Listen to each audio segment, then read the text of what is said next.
querido aluno, seja muito bem-vindo ao nosso curso de redação. Continuando a nossa aula sobre a fuga temática. Eu sou a professora Lara Mônica e eu irei te ajudar.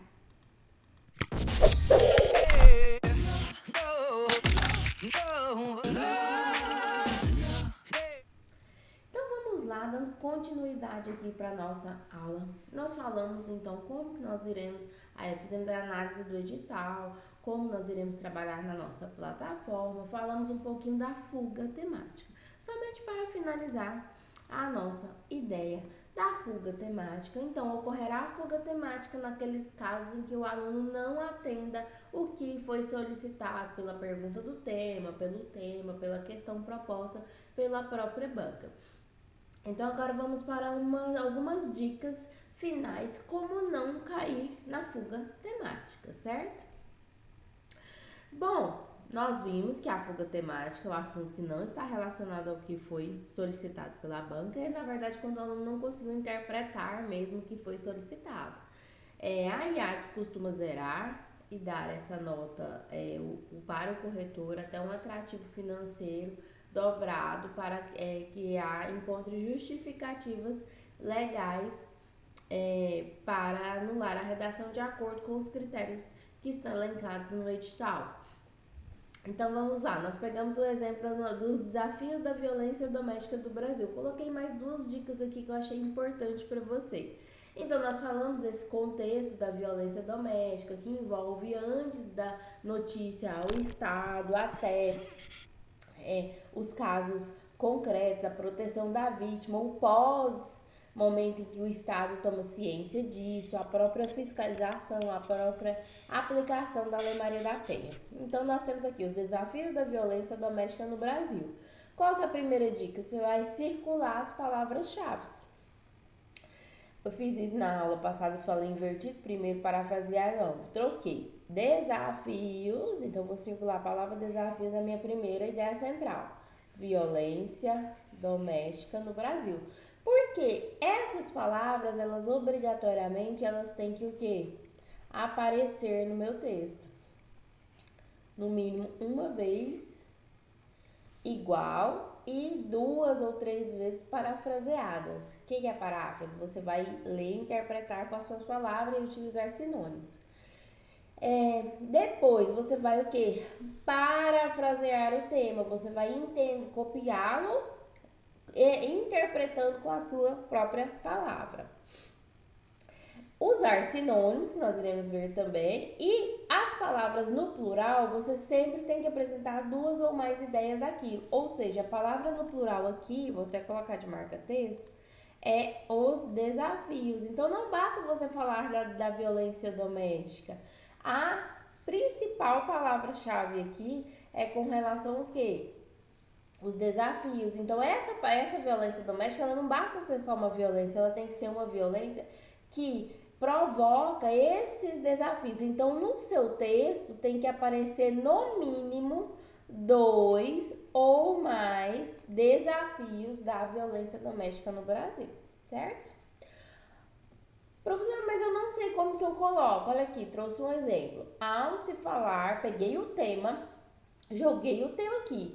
Ao se falar em violência doméstica, é importante ressaltar que o Brasil possui inúmeros desafios dentro dessa problemática. Eu afirmei, você percebe que eu peguei o próprio tema e afirmei com as minhas próprias palavras já no início do texto.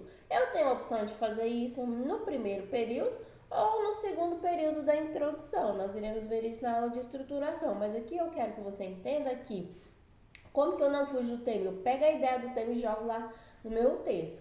Isso não vai ser cópia, professora? Não, você vai interpretar o tema. Nós não estamos falando de coletânea, do tema, certo?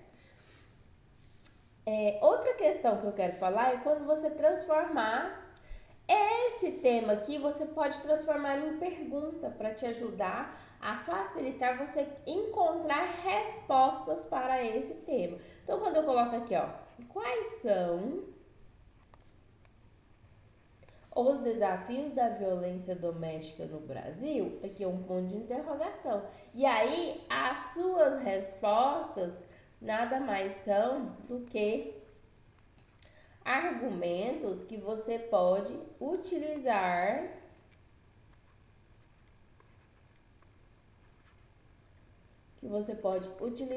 o que? Lá no seu desenvolvimento. Então, essas dicas são muito importantes para que não ocorra a fuga temática, certo? Então, vamos lá. Como que será composta essa nota da redação? Essa nota da redação será a apresentação, que nada mais é do que a estética do seu texto. A estética do seu texto. E a estrutura textual, esteticamente falando, é a composição dos parágrafos.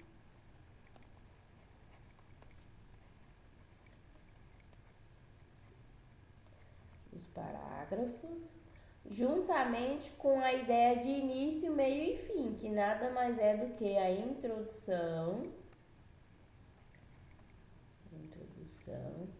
desenvolvimento e conclusão. O que significa essa estrutura? Essa estrutura significa que o seu texto precisa seguir uma sequência lógica de raciocínio. Você tem que conduzir o seu leitor até a conclusão para que ele aceite a sua opinião sobre o que você está defendendo. E lembrando que vale o seu cargo, né? Quanto você seria capaz de convencer alguém? Então, vale muito, né? Lá no conteúdo, o que é que nós temos? A argumentação.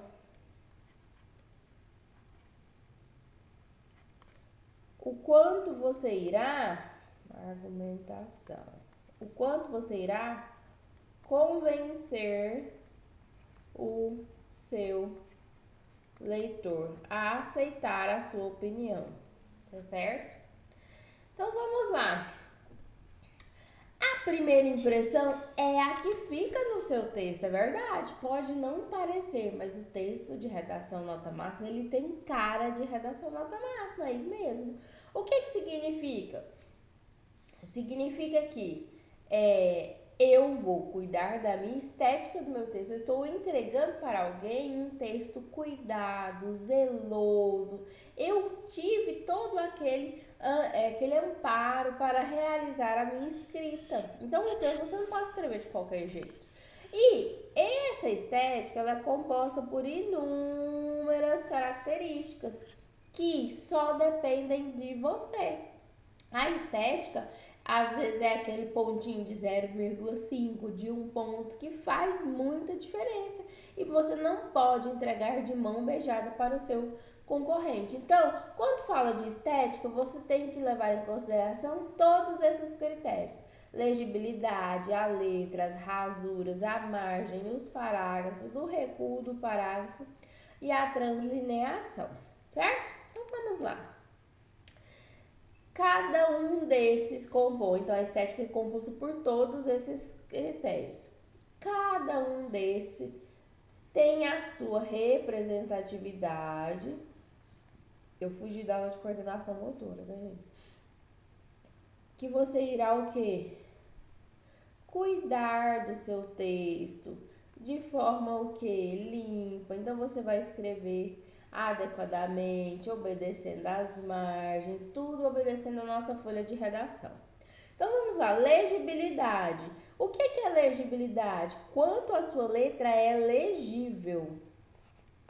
Entenda a letra legível, aquela que qualquer pessoa consegue ler. Então você pode fazer uma experiência, principalmente com crianças, que costumam ser bastante verdadeiras, e entregar para a criança.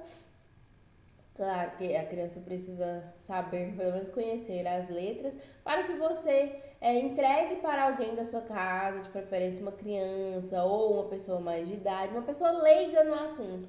Olha, você entendeu o que está escrito aqui? Entendi, então está legível.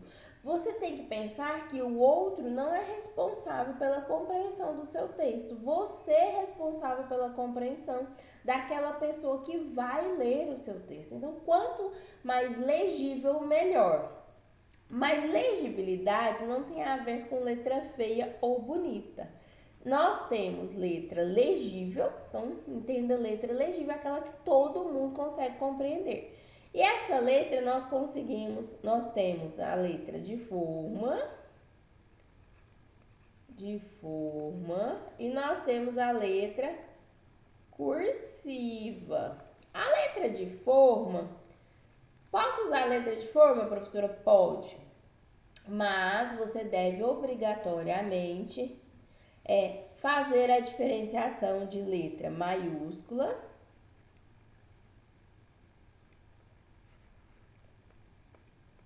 e minúscula.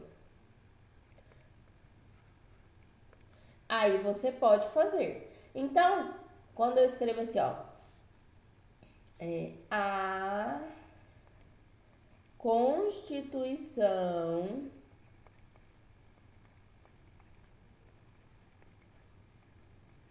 Federal, tudo em caixa alta, automaticamente o meu texto está todo escrito em letra o quê? Maiúscula. Isso não pode. Você tem que diferenciar somente essas três. Essa que é o início de uma frase, né? Início de frase, toda letra é maiúscula. E Constituição Federal, por ser um nome, um substantivo próprio, você deve diferenciar. Então, o que você tem que fazer? A Constituição Federal. Ai, é difícil para escrever letra de forma. Federal. Aí você coloca aqui a diferenciação, certo? Enquanto que na letra cursiva você vai escrever a Constituição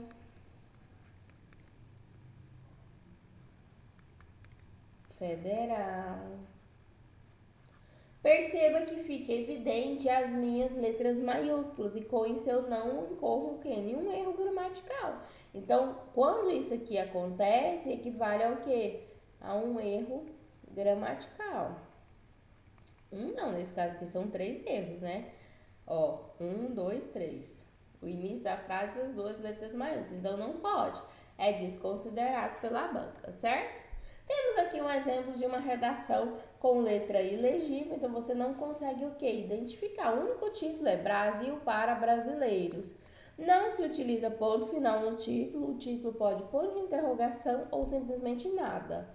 Ponto de exclamação no texto dissertativo argumentativo fica muito impessoal. Então você vai lembrar das capas dos livros. As capas dos livros geralmente não possuem ponto final, porque você está começando uma ideia e já habituou-se que o título não se utiliza ponto final. No máximo uma pergunta, desde que você responda essa pergunta no seu texto.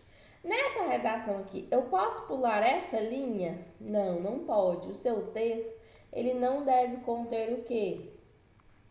Linhas espaçadas, você não deve saltar. Por quê? Essa daqui afeta a característica do texto em prosa. O que é o texto em prosa? É aquele que você não salta linhas.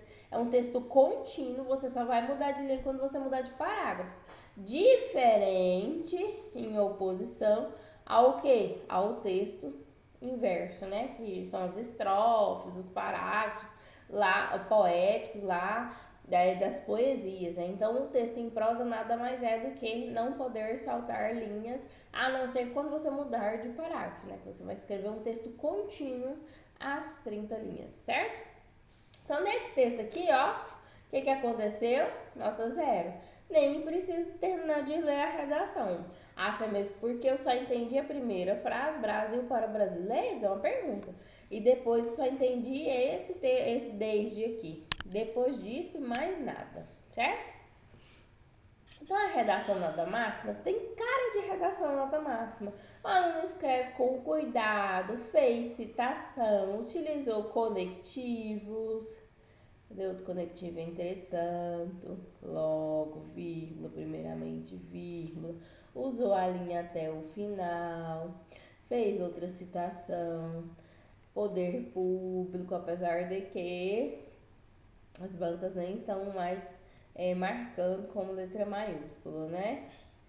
Lei 7.100 716, que é a lei do racismo, por conseguinte, infere-se, portanto. Então, eu já percebi que esse texto, ele tem várias características de estética. Rasurou aqui, mas passou um risco, então não tem problema, está de acordo com o permitido no edital, certo? Então, a redação tem cara de redação nota máxima. É claro que tem cara, mas aí a gente tem que ver todo o contexto que tem aqui da argumentação desse texto. Depois, rasura. Estou escrevendo meu texto e suponhamos que eu errei uma palavra. Eu estou escrevendo assim: a casa é asilo inviolável. Então eu escrevo assim: de acordo com a Constituição Federal, suponhamos que eu tenho escrito: a casa. Aí eu coloquei. Não, vou colocar letra minúscula. De acordo com a CF 88, suponhamos que eu tenha escrito a casa, aí eu escrevi casa com Z. Eu venho, passo um traço em cima da palavra e continuo como se nada tivesse acontecido. Nada de fazer dois traços assim, nada de riscar X, bolinha, a setinha assim, digo, nada disso, estrelinha, não, uma linha no meio da palavra e continue sua vida feliz. Casa é asilo inviolável. O que acontece? Alguns editais vai falar para você assim: coloque entre parênteses. Aí você vai colocar, mas só quando o quê? O seu edital mencionar. Qual é o edital que gosta bastante de utilizar isso? A Polícia de Minas Gerais, a corporação que é a própria Polícia Militar de lá que faz o concurso. Eles colocam no próprio edital que você deve colocar a rasura entre parênteses. Nas demais, não falou nada, não mencionou um traço simples em cima da palavra. Somente um traço no meio da palavra, certo?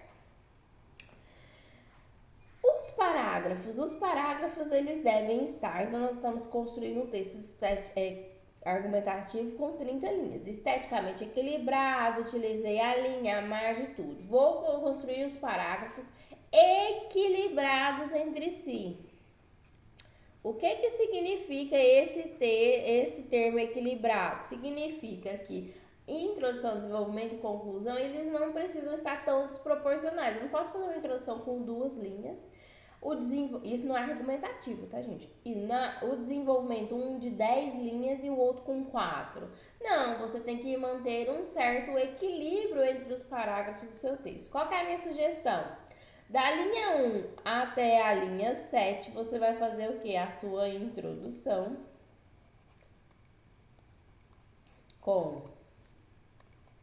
7 linhas, já falei isso, né? Da linha 8 até a linha 15, o seu D1, que será com 8 linhas. Da linha 16 até a linha 23, o D2, com 8 linhas. Eu sou ruim de conta, mas eu acho que é isso. E 24 até a 30, a sua conclusão com 7 linhas. Essa é a sugestão para quê? Dar 30 linhas no seu texto, certo?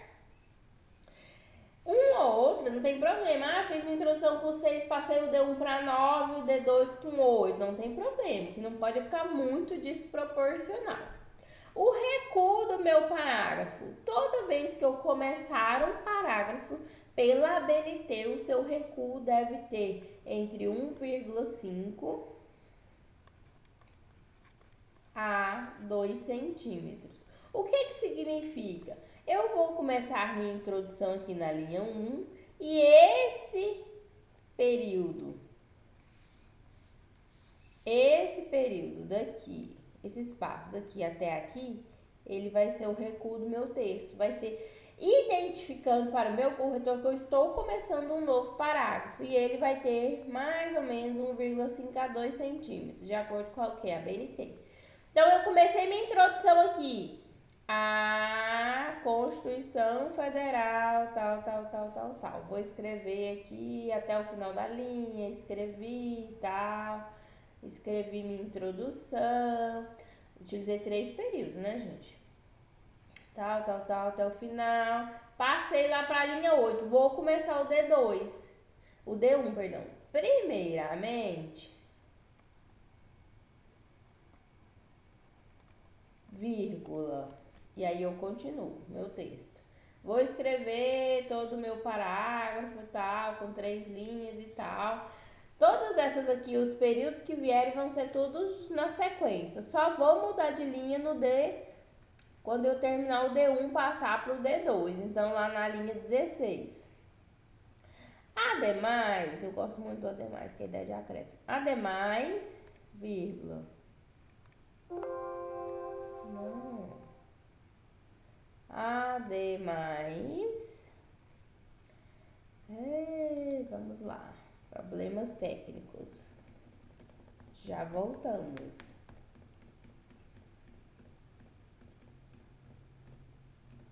Ademais, vírgula.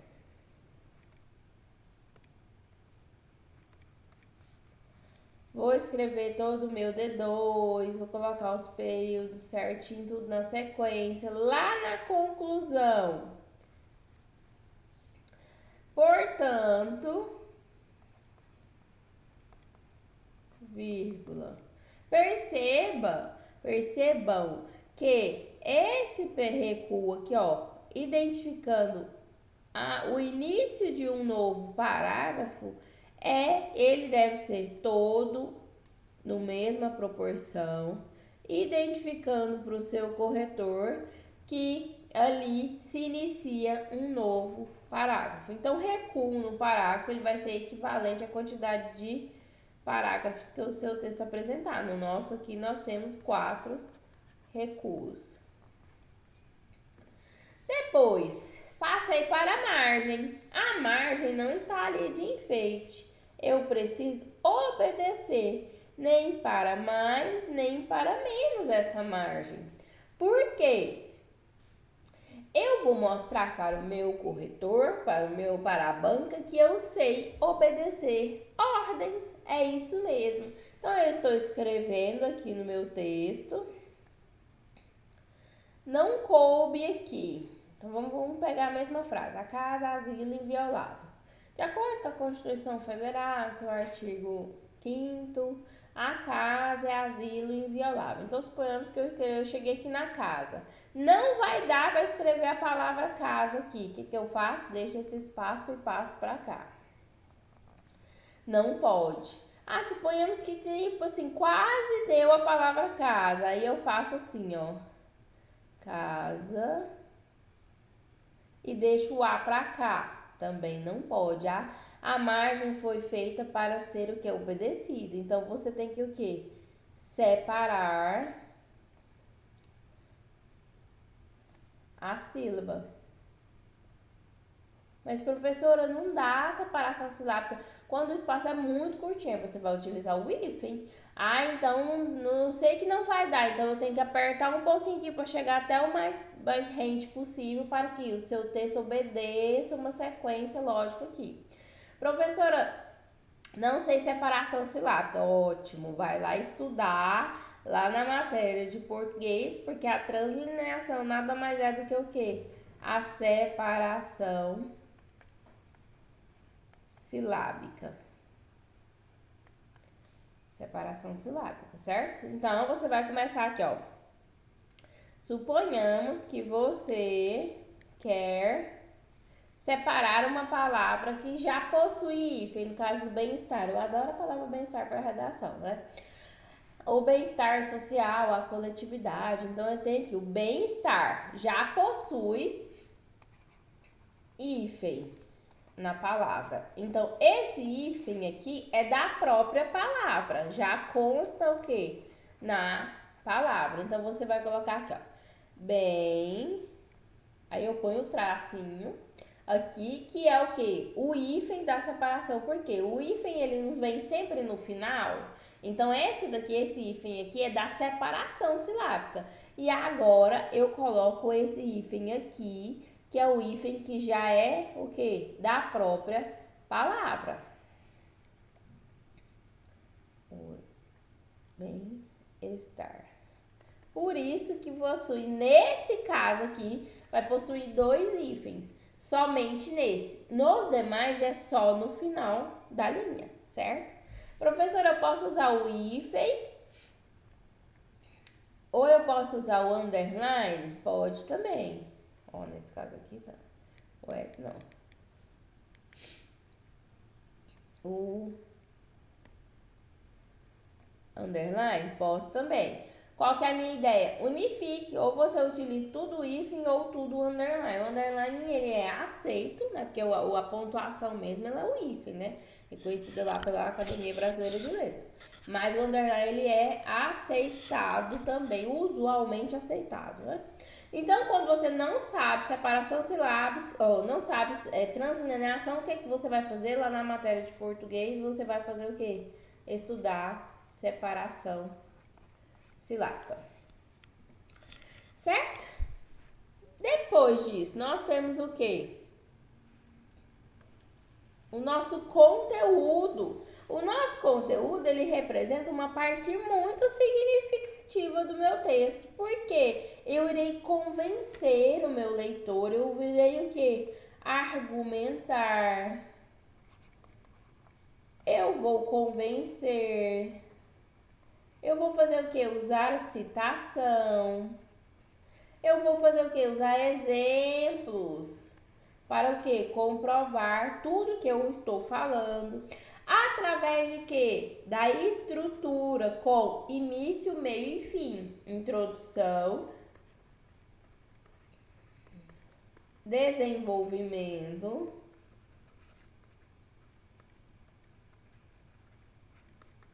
e conclusão. Início. Eu queria escrever início, meio e fim. Início, meio e fim, certo? Tudo isso você vai fazer de forma que é impessoal. Você não pode escrever no seu texto, nós pensamos, afirmamos, acreditamos, nada disso. Você vai colocar afirma-se,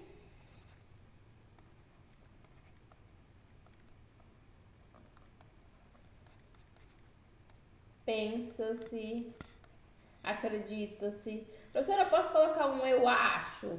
A não ser que seja um texto de artigo de opinião, você não pode colocar, não.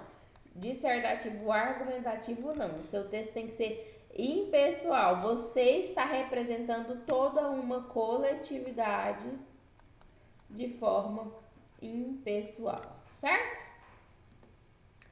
Então, planejando esse texto é justamente o que eu falei. Seu texto tem que ter início, meio e fim. O início, meio e fim nada mais é para conduzir o seu leitor e entender que seu texto ele passa por quê? Por uma progressão textual. Você está conduzindo a pessoa a aceitar a sua opinião. E essa introdução vai ser o quê?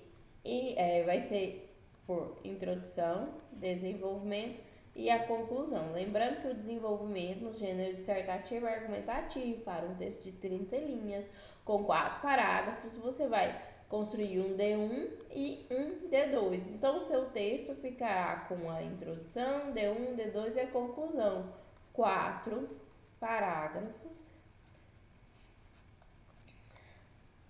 Nós iremos ver outras modalidades que também têm a possibilidade de não ter introdução e conclusão. Então, introdução, 7 linhas, D1, 8 linhas, D2, 8 linhas, conclusão, mais 7 linhas, certo? Já falamos disso, né? Do mesmo jeito, essa estrutura aqui, tudo para o quê? Para formar a progressão textual do seu texto, além de afetar o quê? A coerência, que nada mais é do que a organização das suas ideias, de forma o quê? Lógica. E também concordando o quê? Com a realidade na qual nós vivemos, certo? Coisa bonitinha aqui. Isso. Certo, pessoal? Então chegamos aqui na nossa redação, nossa tarefinha de casa. Você vai escrever o seu texto com base nessa redação, que foi uma redação já cobrada pelo PMDF, pelo concurso PMDF, Banca IADES, em 2013.